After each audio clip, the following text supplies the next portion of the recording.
यह है राजू। राजू और उसकी नानी दुर्गा माँ की बहुत बड़ा भक्त है। दोनों दुर्गा माँ पर बहुत विश्वास करते हैं। दोनों का यह मानना है अगर दुर्गा माँ साथ हो तो सब कुछ सही होता है।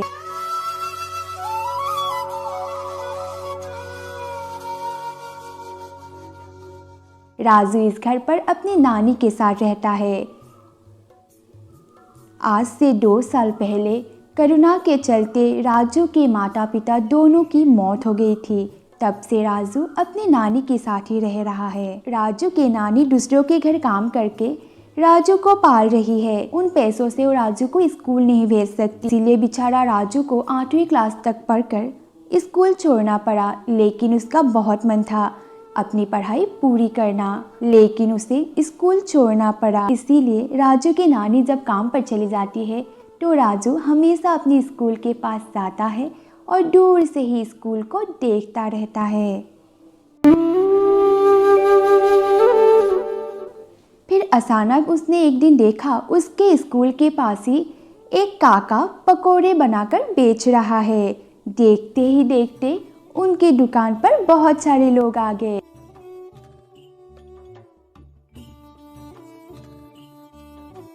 और उनके बहुत सारे पकोड़े भी बिक गए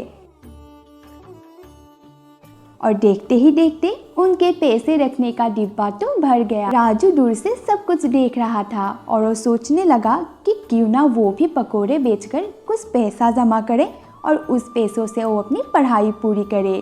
तो राजू दूर से ही काका को पकोड़े बनाते हुए देखने लगा। किस तरह से काका पकोड़े को ताल रहे हैं, क्या चीज़ें वो पकोड़े बनाने के लिए इस्तेमाल कर रहे हैं। वो ध्यान से सब कुछ देख रहा था।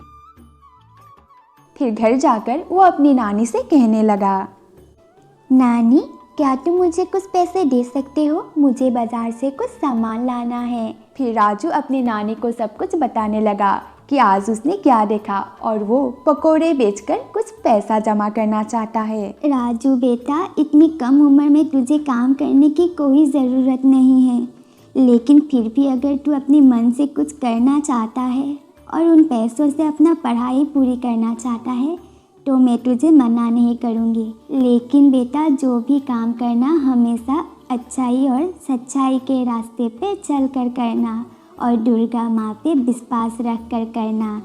ये ले पैसा।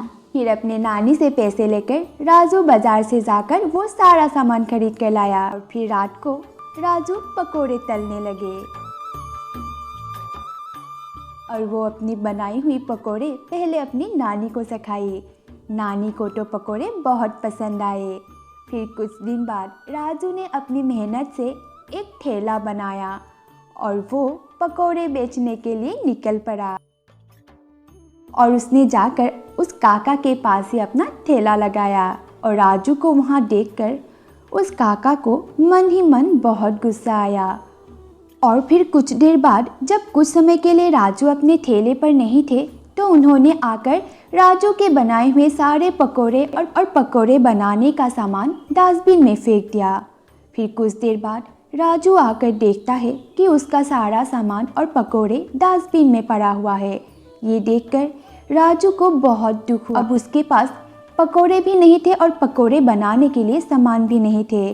फिर दुखी होकर राजू अपने घर लौट गए। क्या राजू फिर से पकोड़े बेचने आएंगे? क्या पकोड़े बेचकर राजू का पढ़ाई करने का सपना पूरा हो? क्या दुर्गा माँ राजू की सहायता करेंगे? ये हम देखेंगे हमारी कहानी के अगले पार्ट में। आज की वीडियो अच्छी लगी तो वीडियो को please like, comment and share कर दीजिए और हमारे चैनल को सब्सक्राइब कर दीजिए। तो मिलते हैं